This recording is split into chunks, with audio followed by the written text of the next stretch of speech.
Un morceau d'une autre planète? Une grotte? Un ovni? Une vision de rêve? Non. Ces constructions sphériques près de Cannes, sur la Côte d'Azur, sont tout ce qu'il y a de plus réel, et de surcroît, fabriquées par la main de l'homme.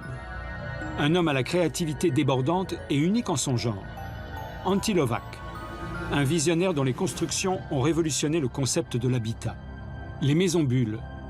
Le site appartient à Isabelle Bernard.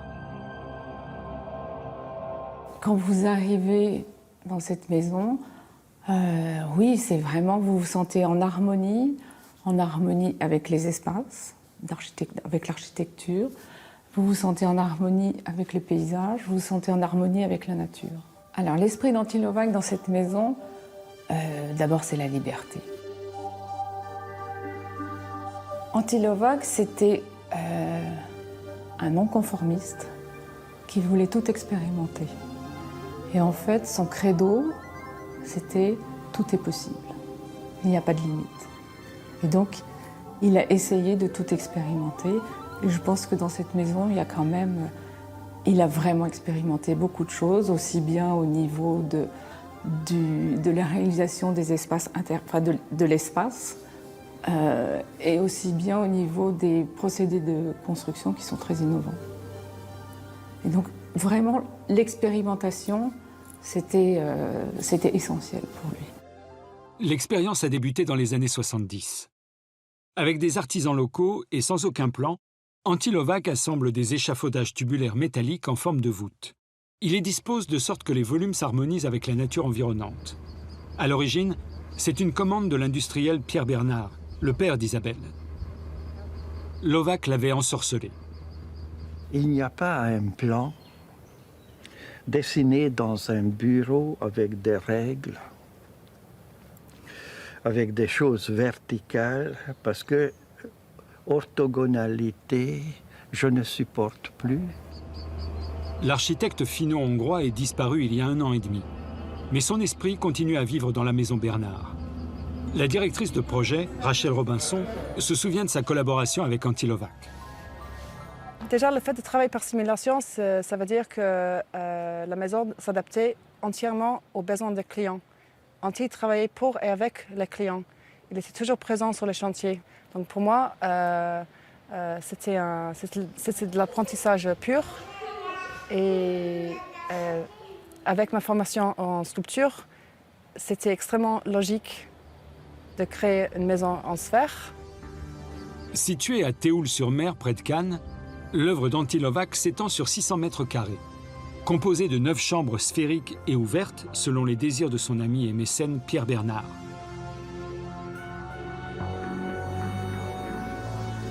Et donc mon père était mort, la maison avait besoin d'un coup de jeune. Et donc vraiment, là, on s'est dit que ça ne pouvait pas être simplement une rénovation, un coup de peinture. Ou bien, oui, non, il fallait qu'on aille plus loin. Faire ressortir le changement de génération, inventer quelque chose de nouveau en accord avec la conception d'Antti Lovac. Pour répondre à ce défi, Isabelle Bernard a fait appel à l'architecte Odile Deck, pourtant adepte de l'angle droit, mais dont les capacités d'adaptation aux exigences les plus strictes ont été déterminantes. C'est quelque chose où le corps humain se sent bien. Parce qu'effectivement, il n'y a pas d'aspérité, il n'y a que des perspectives qui fuient, qui partent, etc. Donc, moi, je m'y sens très bien, en tout cas. Et je crois que plusieurs personnes, parce que j'ai vu pas mal de gens passer dans cette maison, et en fait, je crois que les gens, d'une manière, trouvent ça joyeux. Et ça, c'est important, que l'architecture soit joyeuse, parce que ça rend les humains plus heureux. C'est confortable, et en même temps, on a des surprises tout le temps. Donc, c'est formidable. Odile Deck y a mis sa touche personnelle. Elle a dessiné des meubles, mis en place un nouvel ordonnancement, installé des armoires et des miroirs décorés, introduit des matériaux modernes et surtout, beaucoup de couleurs.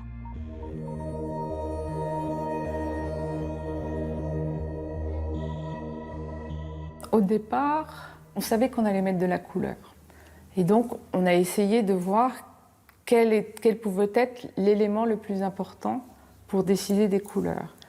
Et donc ici, il y a un travail sur les sols qui est absolument exceptionnel, qui a été fait à partir de travertins de Perse, dont la base est un peu rouge, jaune, orangé. Et donc, si vous voulez, ça a été notre point de référence. Le mot d'ordre, c'est « Too much is never enough ». Trop n'est jamais assez. Ainsi, ces couleurs vives des années 70 qui ne pourraient pas faire plus moderne. Le chantier a duré 5 ans. Il y a eu la rénovation et après, on s'est demandé, on s'est vraiment interrogé sur le futur de cette maison et sur comment nous, on pouvait continuer à la faire vivre.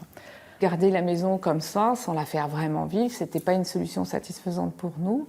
Le fonds de dotation, il a d'abord pour mission, si vous voulez, de vraiment pérenniser l'œuvre d'Antilovague réalisée avec notre père. Et puis donc, on a décidé aussi d'ouvrir la maison au public. Tous les mardis, la Fondation Pierre Bernard guide les visiteurs à l'intérieur de l'œuvre de ce pionnier, qui a légué à la Côte d'Azur une habitation à nul autre pareil.